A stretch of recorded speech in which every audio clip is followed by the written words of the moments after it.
Alright, back out in the shop again, working on the DRZ. I take the swing arm off. The plastic chain guide that guides the chain on the swing arm was, I guess it dry rotted or something. It just started crumbling apart. So I got the swing arm off. Got it over here on the bench. Got this replaced, did that last night.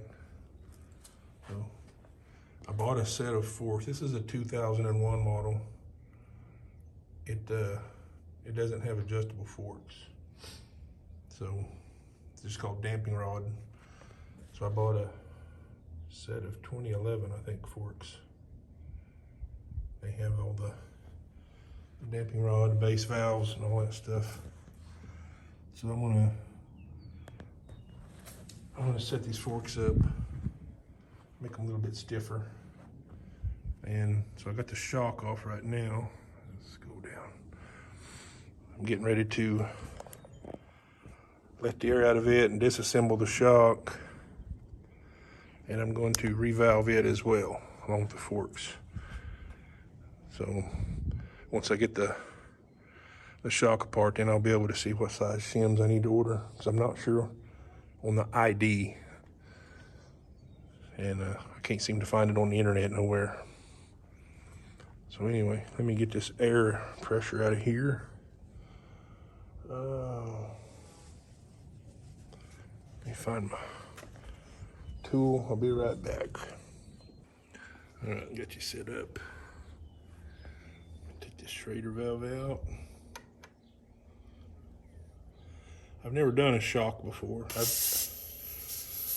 I revalved the forks on my old KTM. Wow, I don't think there's very much air in there.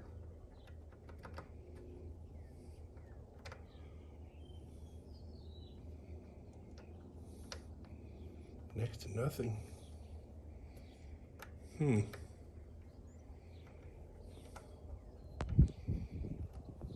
That's odd. Unless the bladder's busted. So we'll set our Schrader over here. Let me get a new paper towel.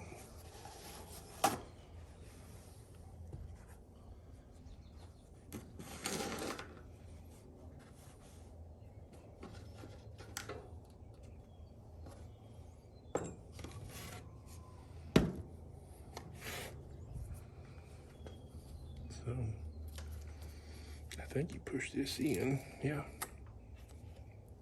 There's a ring here we take out. If I can find the end, there it is.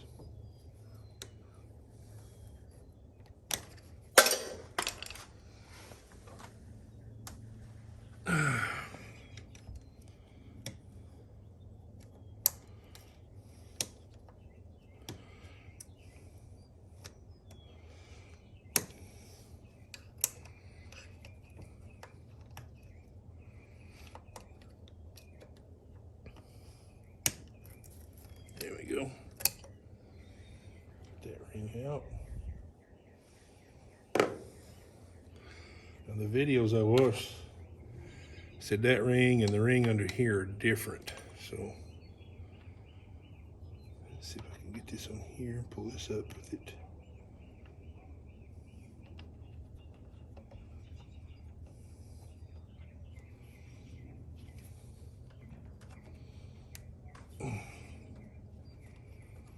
Maybe I need to do this.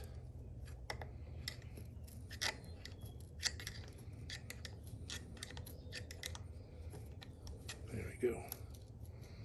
It's coming.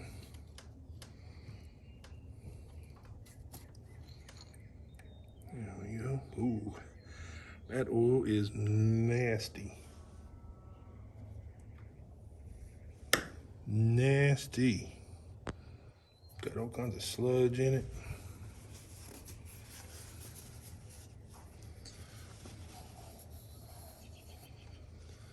Look how black and nasty that is. Okay. Now, if I push this down, there's bubbles in it too. So this shock probably wasn't working very good. Didn't have very much air in it. Let's see. I get this dust cover off.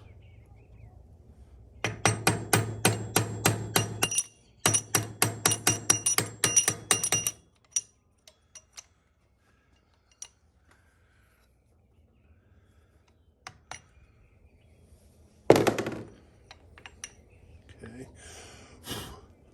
There's some crap in there too. That's, I think, our seal head. I should be able to push this down also, like the bladder. It's going a little bit.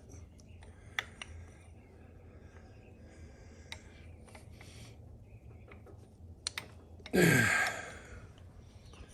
think I can get on that ring there.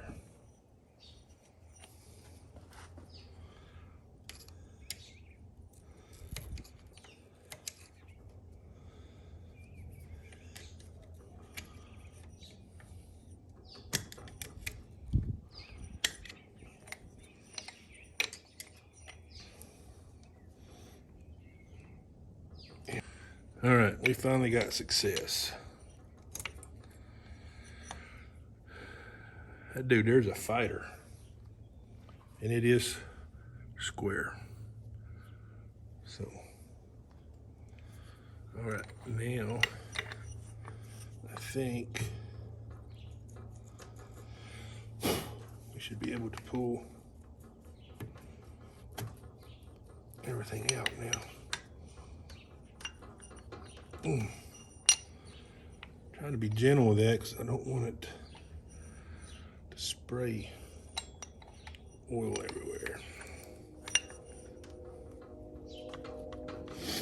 I can see this.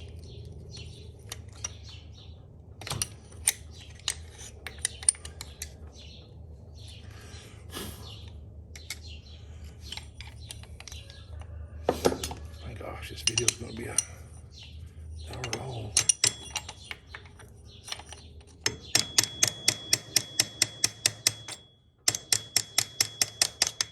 There we go.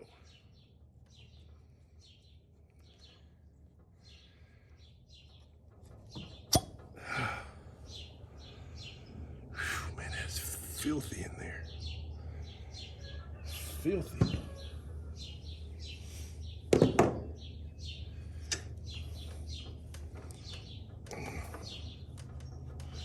Let's see if I can get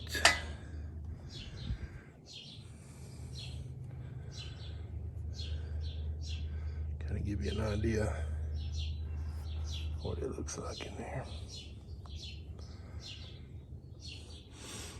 All right, I'm gonna go dump this oil out. Well, hang on.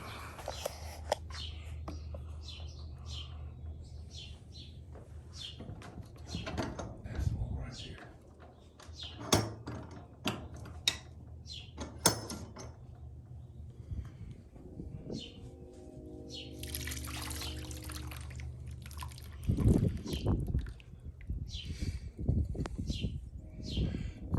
Wasn't as dirty pouring out as it looked like, but there's sludge in there.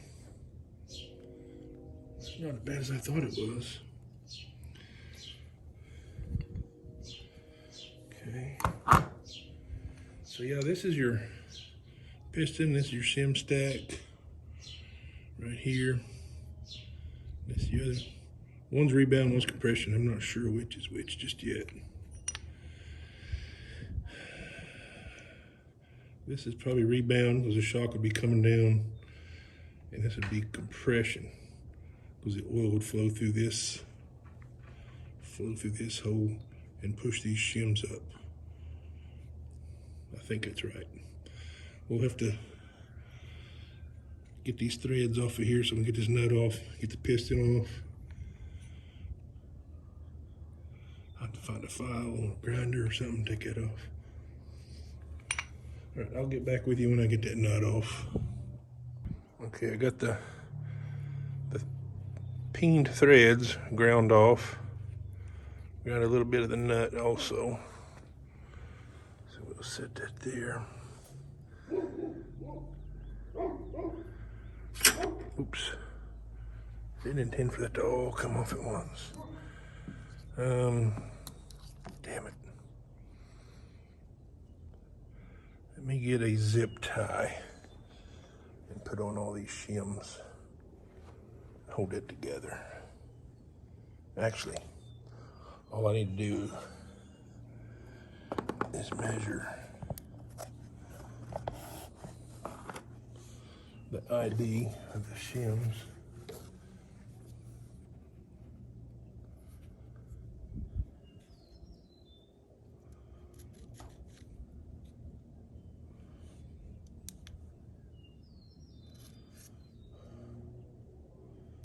It's gonna be 12 millimeter. 12 millimeter. All right. I've already got a shim stack worked up, so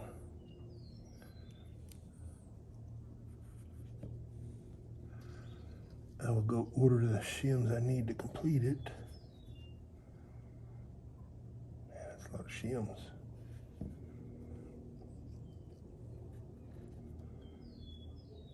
Oh, that's a washer. Okay.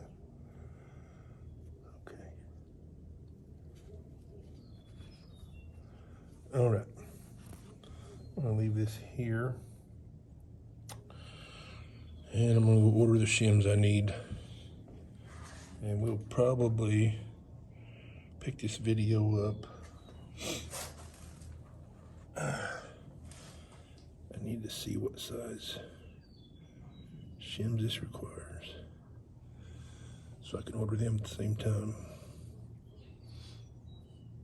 The same way these threads are peened, so that nut won't come off there. You gotta grind those threads and a little bit of that nut off to get that where it'll come off easy. So I'm gonna get a zip tie, put this on the zip tie, and then I'm gonna grind this nut off. I'll be right back. All right, we got the threads ground off of that. Well, it was loose. Here we go.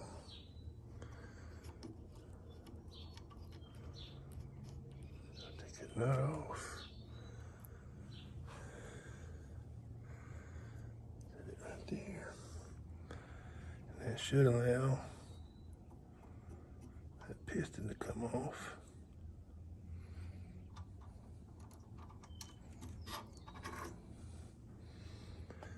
We got a few little shims there we need to get off. Let me put the camera down.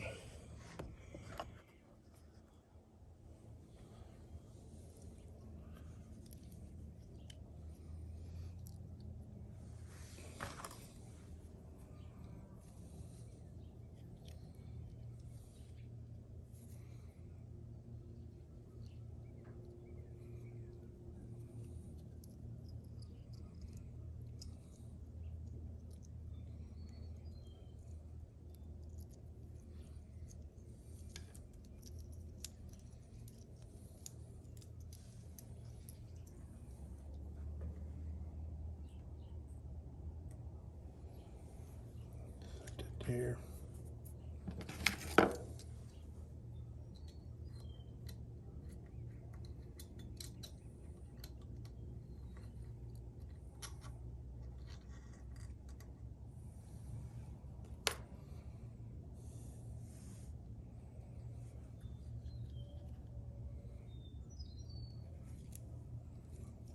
Okay.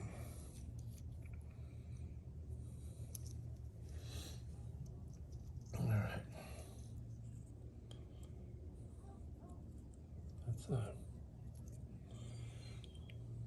It's an odd looking deal there.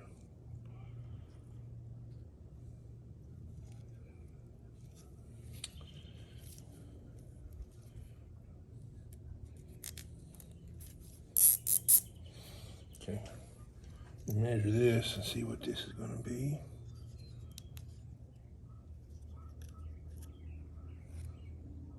looks like 6 millimeters. All right.